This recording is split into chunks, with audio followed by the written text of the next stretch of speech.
We are a nation of animal lovers, but some take it to extremes. Why would someone share their home with 70 owls or 140 dogs? We probably bred 100 a year, which the general public thought was ridiculous, but it isn't. It's only 2 a week, if you look at it that way.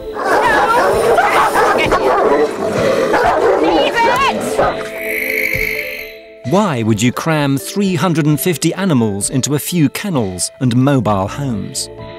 Nobody will take these dogs away because I'll have them put down and I will commit suicide. What makes an animal addict? Are you an animal addict, Bill? Yes. Well, no, I'm an owl addict.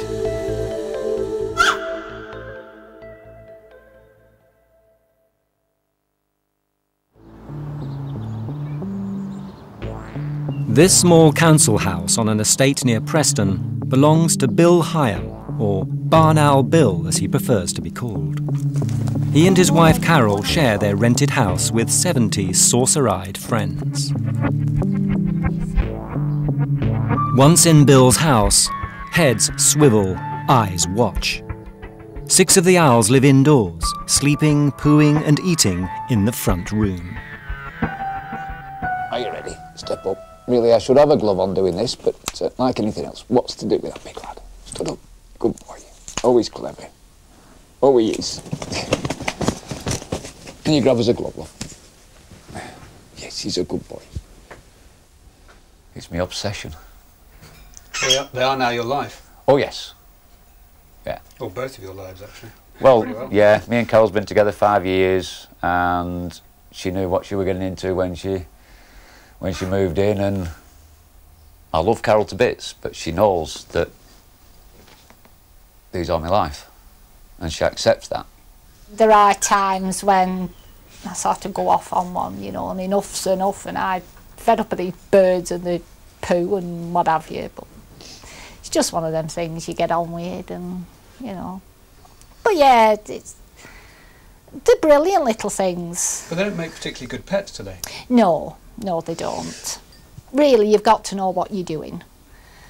They do bite, they do scratch, they do make a mess. Like when you get visitors or people that don't know you and they walk in and see these things plopped around in corners and wherever, you know, it tends to be a bit off-putting for some people. But Oh, lots of them think they're statues, don't they? yeah, they walk in and think they're ornaments till they move. And then Outside, crammed into every corner of the backyard, another 64 birds in a shanty town of aviaries. Won't want this one bit. If you love owls this much, you'll need a strong stomach. 5 chest freezers are packed with their food. Thousands of dead chicks bought from a local battery farm. All males, unwanted because they don't lay eggs. Perfect food for Bill's owls. We're getting through 6,000, 5,000 a month, roughly. We ain't not being quite warm enough, we have to actually defrost them in the kitchen, on the floor in the kitchen.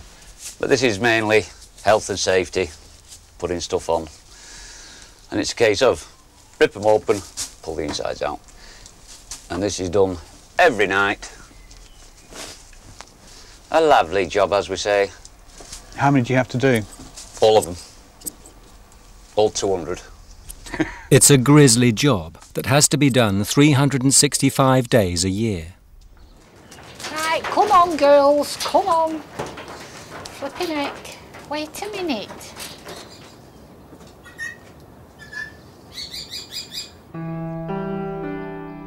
Owls have been Bill's salvation. 27 years ago, he was injured in a brutal and traumatic attack. Bill feels it triggered the onset of 2 serious diseases, which plague him to this day. I was mugged nearly 27 years ago. I remember seeing one lad walking towards me and his foot coming towards my face. And after that, I couldn't tell you what happened.